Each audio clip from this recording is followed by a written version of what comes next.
everyone, I'm here with Gary Dione. We are here in Crystal Cove State Park, and we're going to talk to you a little bit today about the nature of consciousness.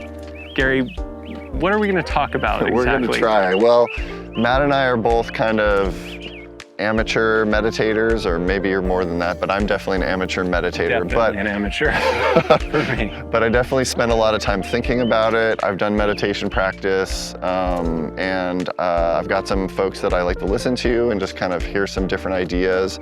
And particularly one that's really made me think lately is about free will and how it relates to our lives and the choices we make. Do we make the choices? But I think it's interesting to talk about. I think you're an interesting person to talk about it with. Well, I'm really excited to enjoy this conversation, and let's go check out this Overlook. Great, sounds good. Okay. How did you get into sort of mindfulness and meditation? Sure. What was that? Yeah. What's that story for you? It's pretty recently found. I'd say even within the last year. Okay. And really I did come to it through Sam Harris, who's the guy that I'll be talking about. His podcast. Well, he's a podcaster.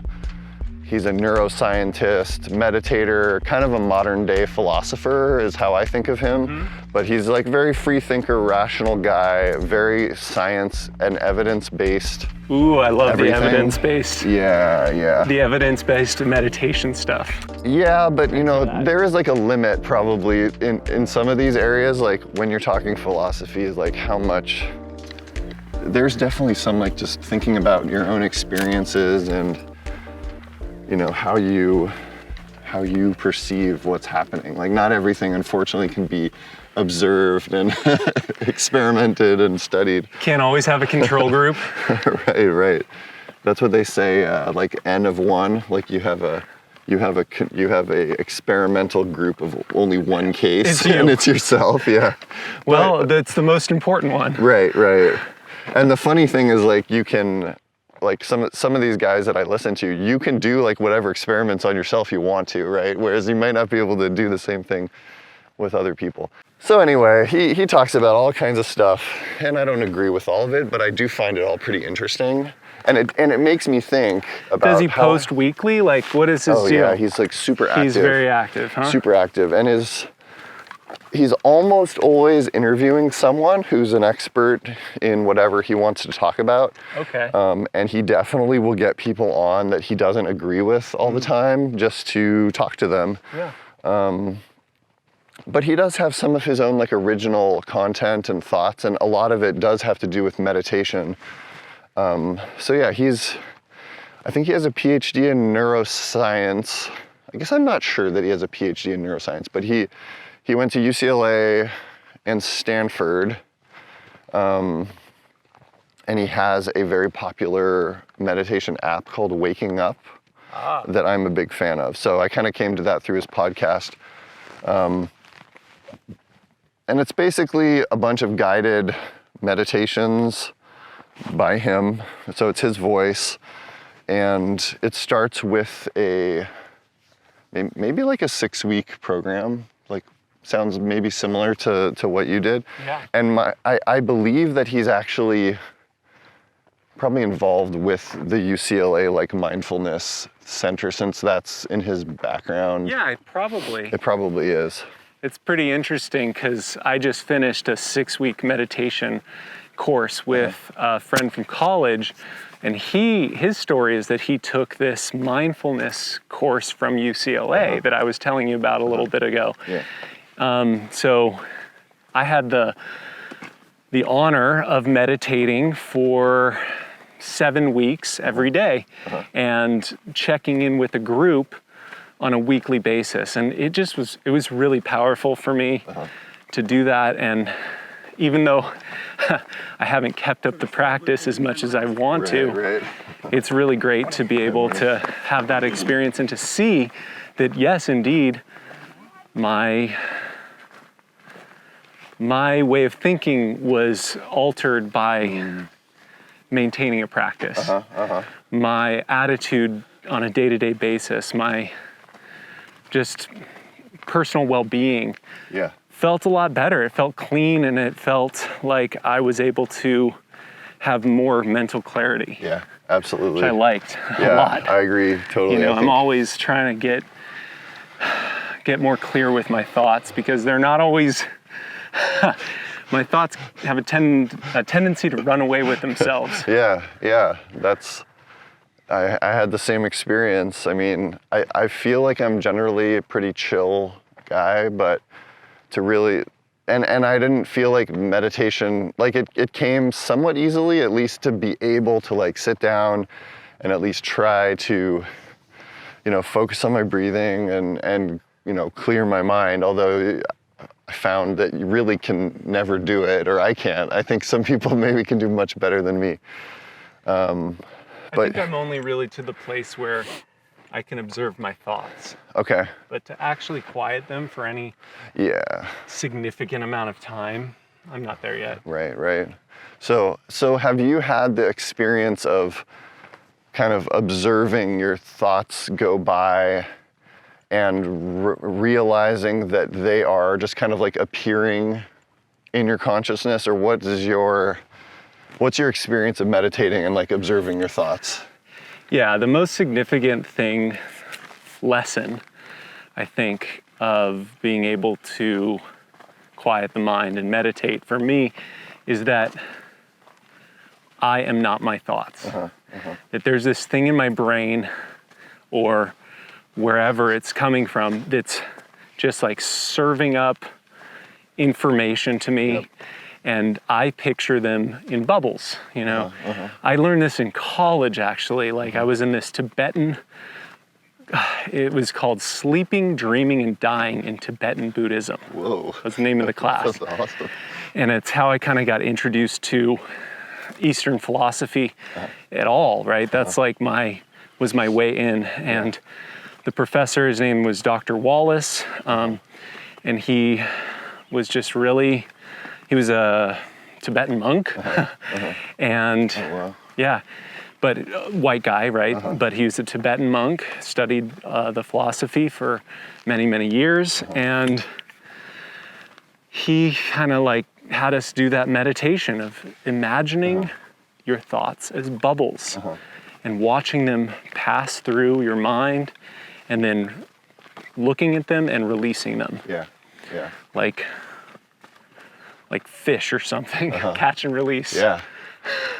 What a powerful realization to figure out that thoughts appear in your mind and you don't really have control over them. They appear in your mind, but you don't have to act on them. They're not you, they're just a suggestion of what might be the thing you should focus on in this moment, right? Yeah, what I want to talk about is a specific podcast that he did by himself, and it was really to clarify kind of his position on free will and if we have it or not. And he had kind of like talked about it in passing many times in some of his other like meditation type blogs or podcasts where he's talking about consciousness and meditation, but he was surprised to find out that the idea was hugely controversial, that we did not in fact have free will in the sense that we are free to make any decision except what we actually chose to do. So based on like, if you could rewind to a decision that you made in the past, but it was the same point in time with the same physiological things happening in you, you know, the same things that happened to you that day, could you have made a different choice? Is there something in you that has the ability to kind of rise above everything physiological and just say, well, I'm going to do this, whereas you could have chosen something else? And his position is that you could not. Okay.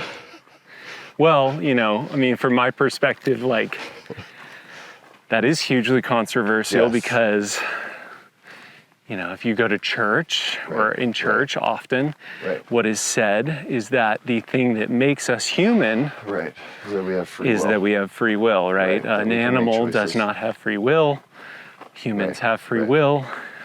The will of it, we have, that we are sort of, We're different. we're different, but we're also, our way to God, or our way to the divine, is through free will. Because we choose it. Because we choose it, yeah. Okay, yeah, very So interesting. that's kind of like the position that a lot of, I think, religious people would take. Right. So I'm really curious to kind of understand more about why we don't have free will and how maybe we're just automatons. Automatons. So yeah, this idea doesn't have anything to do with like him not believing in religion or anything. He's not trying to like repudiate this and say that we don't because he doesn't believe in religion. It comes more from his experience and study of meditation and his own observations of his own mind and the experience of making choices. So I think that that's why I think it's interesting for us to talk about, because you can kind of like study what happens inside your head when you make a choice, right? And the whole basis of this is that it's an extension of what we were just talking about, how thoughts kind of pop into your head. Okay. So when you're presented with a choice, or you're asked a question, or you just need to do something, that choice is going to be in the form of a thought that pops into your head. Right. And his point is that you don't control what thoughts pop into your head. So like the exercise that he goes through is like, think of a movie in your head and like take some time, I got it. You're sure you don't want to change it or anything? Yeah, I'm pretty sure. Okay. So what movie did you pick? Fear and Loathing in Las Vegas. Fear and Loathing in Las Vegas. Okay, so try to remember what was the experience like when you heard me ask you to think of a movie. Like, what happened in your head? Did you have, a list of 1,000 of like, did you have a list of every movie you're aware of and you like went through the list and picked it? Not really. No. So what did it feel like when I asked you that? Did you have any movie in your head right away? I can't, because I have like my favorite movie. Okay. I kind of, like it's almost like I've been asked this question so many times that I just say that, even though it's not maybe my favorite movie of all time. Right. Like it's my go-to. Okay, yeah, well, that's perfect for this. So, did it just pop in your head like Fear and Loathing on Las Vegas, or were you like, I'm going to use my favorite movie? My favorite movie is Fear and Loathing on Las Vegas, or what? Like, just like in meditation, it's interesting to like see those thought bubbles go by as you make the choice. Anyway, so then he says like, well, why didn't you pick The Wizard of Oz? Like, do you know about The Wizard of Oz? Of course. Of course, right? Of course, except now that you say that, I just asked a person that I know, a friend. I was trying to use The Wizard of Oz as an example, and they didn't know it. What? They did. What? They weren't even aware of it. They weren't even aware of it. Okay. So like. It's a Brazilian person. Okay. Well, that's a little better. I guess. I don't know how you get away with not. That's the thing too. Like, how do you get away with not knowing the things that I know in this world? Right. How is that? Right. But of course, Yeah, right? Look at all these sweet jumps. If you're on a bike here, it'd be awesome. Yeah. Of course that my experience of the world is different than other people's experience. Right, it's just hard to accept that when it's something as common as The Wizard of Oz. Right. Well, like, I know that. I've known that about that forever. I thought everybody knew Well, that. okay, so you are aware of The Wizard of Oz. Was it a choice that you considered?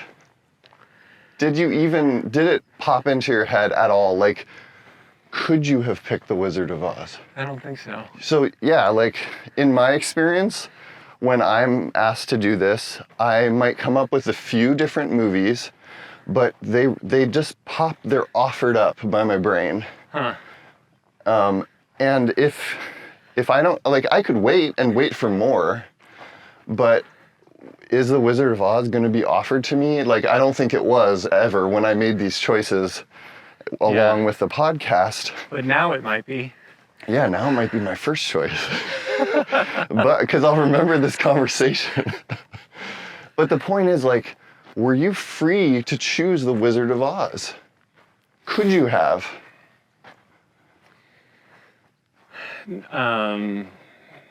Was it available to you with your free will to choose that? It wasn't one of the top 50. Okay. Let's say. I mean, maybe it would have gone there eventually, but yeah, I can see that it wasn't. No. Right. So I think his point is if you're constrained in some way such that you could not possibly pick that movie, even though you're very well aware that it exists, if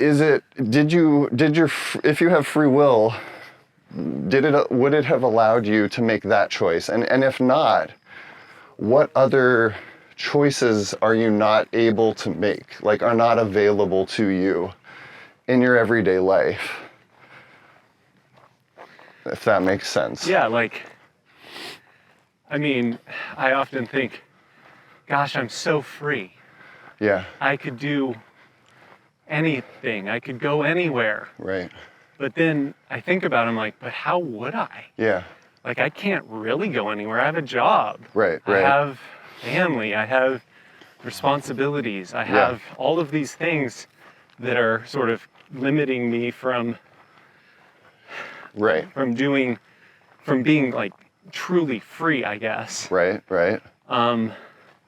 And even my thoughts, I only know English at the moment. Right? Like, I don't know how to travel at the speed of light.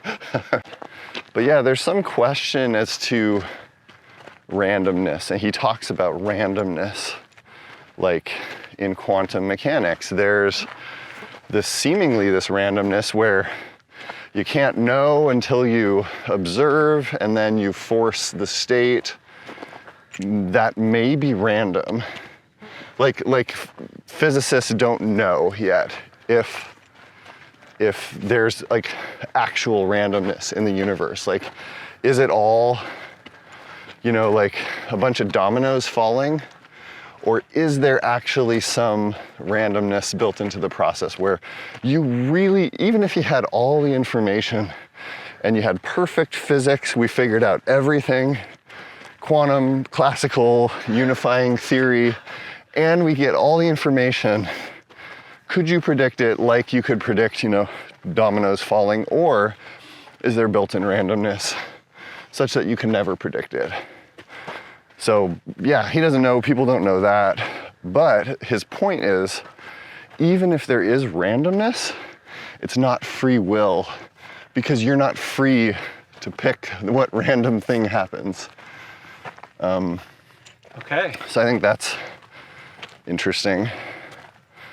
He uses the analogy of like waves crashing on the beach. Like, the waves are gonna keep coming, right? Like your thoughts.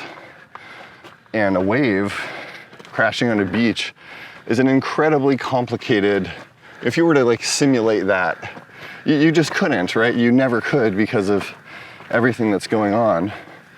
But, is that a deterministic process? Like, if you had all the info, could you model how the wave would crash and how it would go up on the beach? You could totally do it if it was just like, amplitude, speed, the basics. Right. And then once you get into the details, it becomes too complicated. Yeah. But perhaps that's just we just can't our limit. Perhaps that's the limit of our material minds. Right. And not the limit of understanding.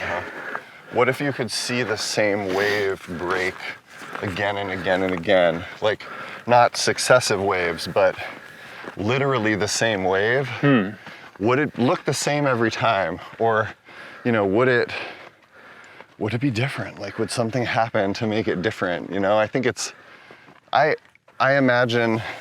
What do you think? I think it would, but that's kind of like the free will argument, you know, like, or it's a good analog of the free will argument that he makes, that you're taking like a force, this wave coming forward with, you know, all the energy built into it, and it's interacting with itself and the ocean, the floor of the ocean, the shore, the people, everything, right? And it's crashing, and it's too complicated to predict. But if you could do it again, maybe it would be the same. I don't know. And maybe your mind is like that wave. Your brain is too complicated to model, like too complicated to understand. And it's this, when you call upon it, like to pick a movie, it's like this wave moving through your neurons, finding the relevant ones, and that energy is building to Fear and Loathing in Las Vegas, which is kind of cool. It's a much simpler outcome than the wave breaking, right? Yeah. It's almost like incredible that it distills into something like that, you know? Like, but like the wave, like, is it just too complicated for us to understand why that arises, or is there something else happening? You know, is there? Anyway, I think most people cannot even get to the point of like considering it because they haven't experienced the feeling of their thoughts going by, like a train of thought. And if you haven't identified your thoughts as things that appear in your consciousness, then I don't think this makes any sense. And people like they can't relate to it. Yeah. Like some people that I talked to recently, they're just like, well, you know, of course I have free will because I, you know, had a English muffin for breakfast, but I could have had a yogurt. Like, okay. Like, could you? I don't know. Like, but you can only have for breakfast what's in your fridge. Right. Exactly. Right? Yeah. Well, unless you do something different, right? You kind of go outside of your routine, outside of your identity. Yeah. Outside of your culture.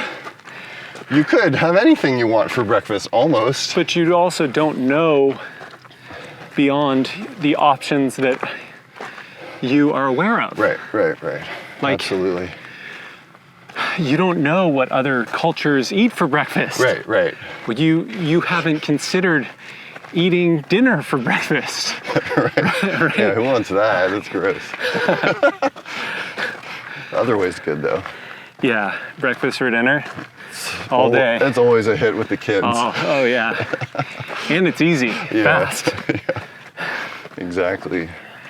I was thinking along these lines, like, maybe it's like when we're driving, like we're driving our car and there's like rules, right? There's like rules of the road. You have to follow all this stuff. There you go. But you're reacting to, you know, really you just want to get from point A to point B.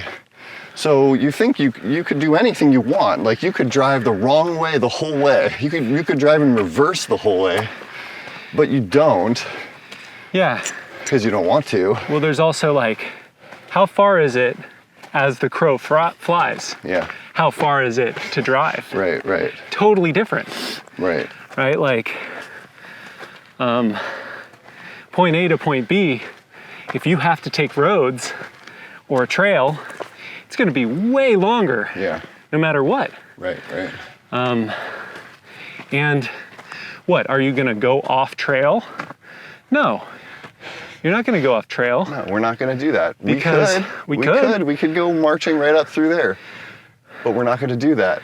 No, we're not allowed to. That's true. We're not allowed to, and will probably like end up scratched up and hurt. Yeah, I don't want to do that. It looks miserable.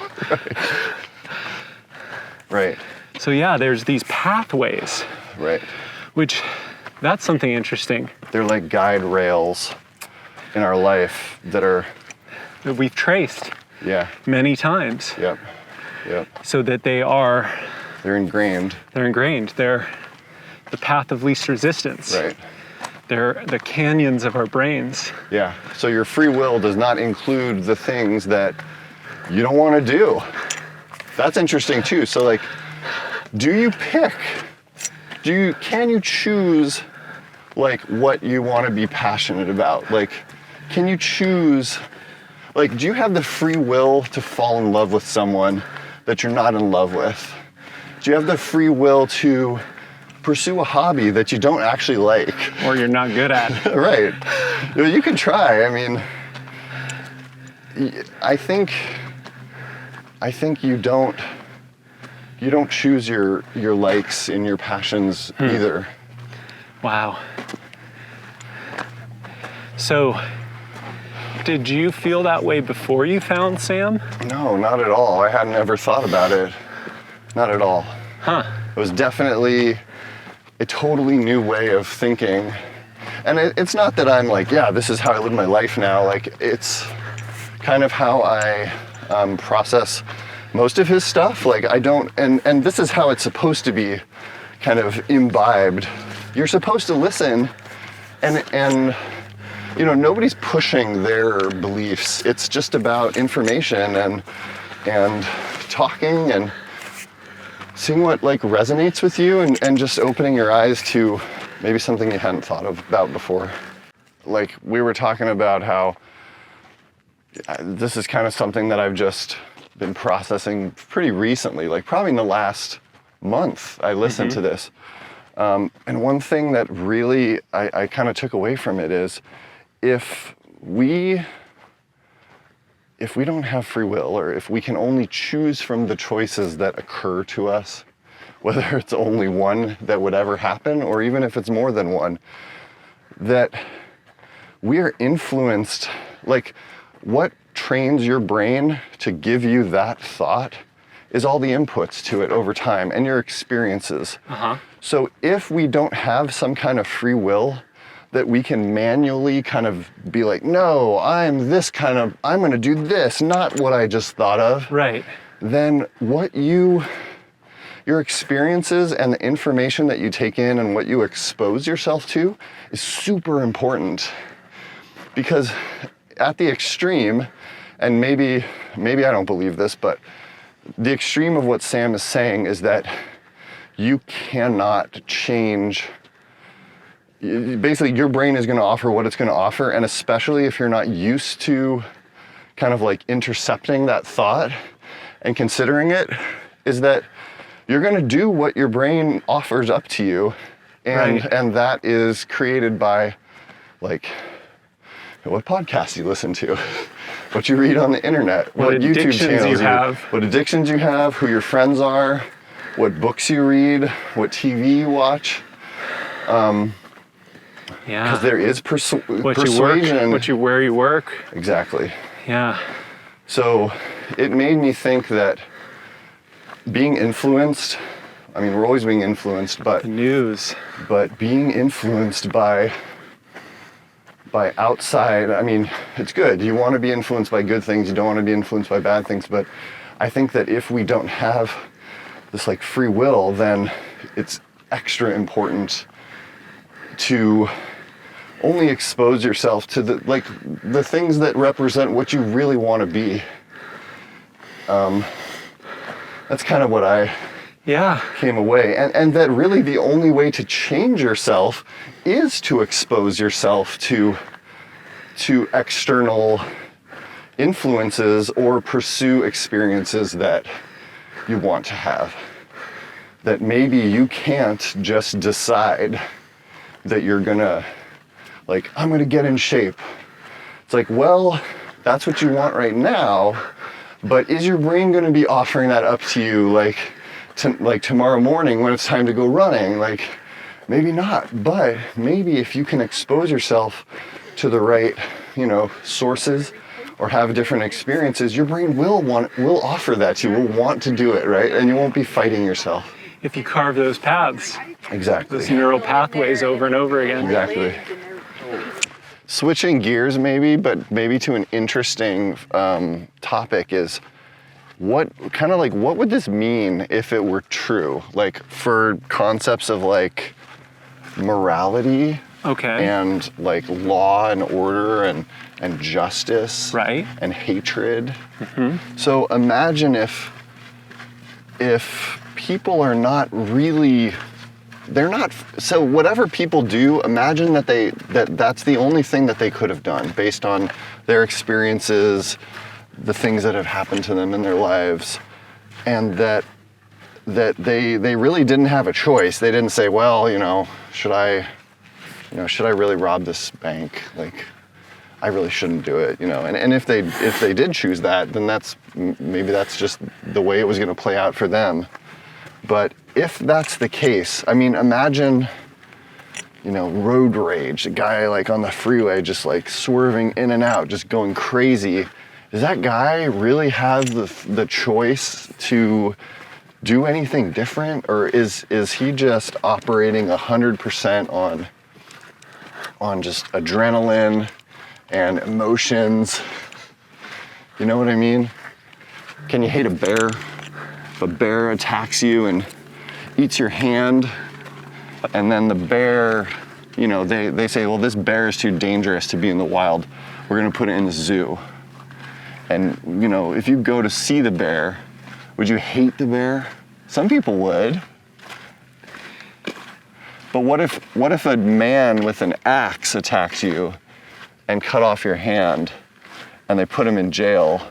How would you feel about that guy in jail versus the bear? Yeah, you'd probably have a lot more hatred for the man. Exactly. Because we think the man shouldn't have done that. He had free will and he shouldn't have chosen to attack you. It makes me think of how we are all connected. Uh-huh. And this philosophy of oneness, right? Like if you hate this person, if you hate Donald Trump, for instance, mm-hmm. you're hating something that half the population voted for. Right.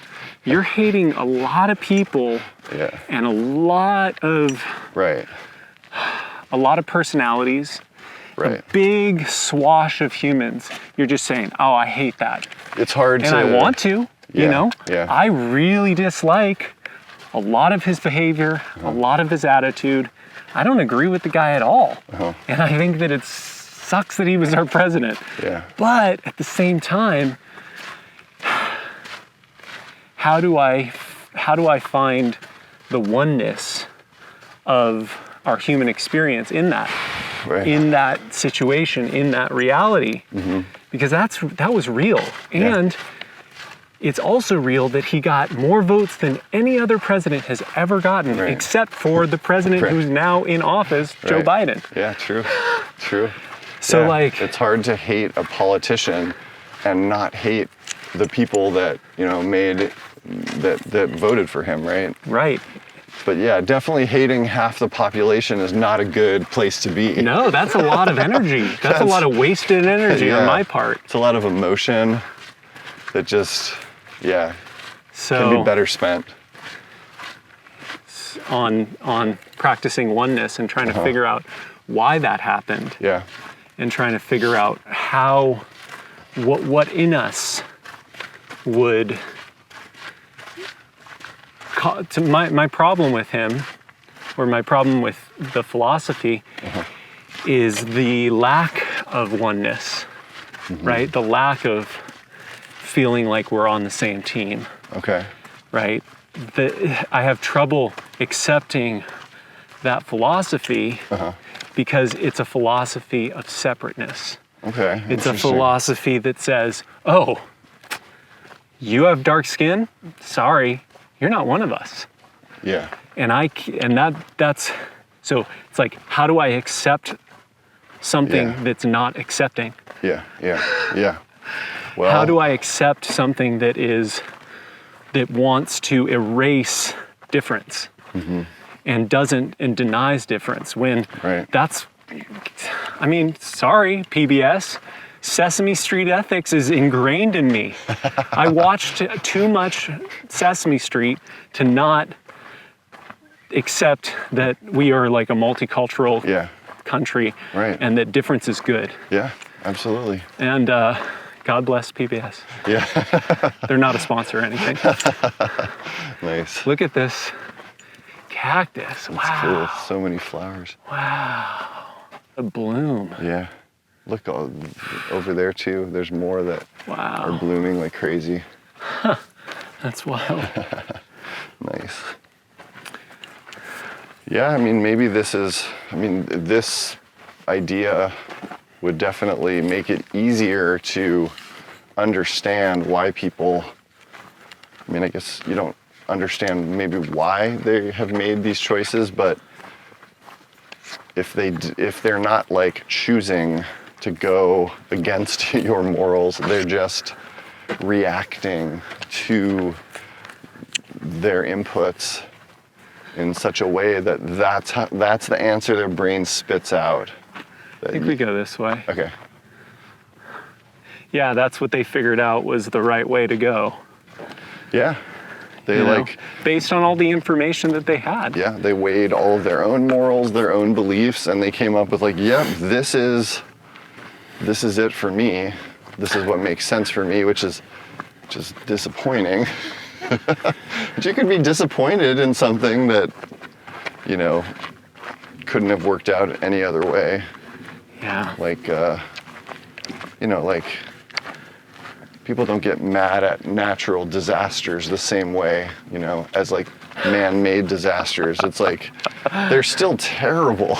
They could still be so bad. But an unnatural disaster is far worse. Yeah, far, far worse when somebody's responsible for it. Yeah. Yeah, I can definitely say that was an unnatural disaster. Yeah, that was definitely. All right, well, we made it to our overlook. We finally made it. What do you think? Yeah, beautiful. The ocean, clouds. We got these beautiful clouds going past us. We're at Crystal Cove. I can see the ocean right there. This is great. It's beautiful. Yeah, really enjoyed our talk. Yeah. It's good to spend time with you. And it's so good to see you, Gary. Yeah, you too. What's your big takeaway from our talk? So, I think it's a really interesting kind of philosophical question about free will. Do we have it? Do we not? The implications of it. But I think really the main takeaway is more about the value of being introspective, meditating, considering your own thoughts, where they arise from, kind of getting in between your thoughts and your actions. There's a lot of value to be gained there. And then also pursuing knowledge, new things that you didn't know about before, opening your mind to new ideas, and just consider them and talk to a friend about them. Totally. Well, thank you so much for watching this episode of The Overlook, and we'll see you next time. Bye. Bye.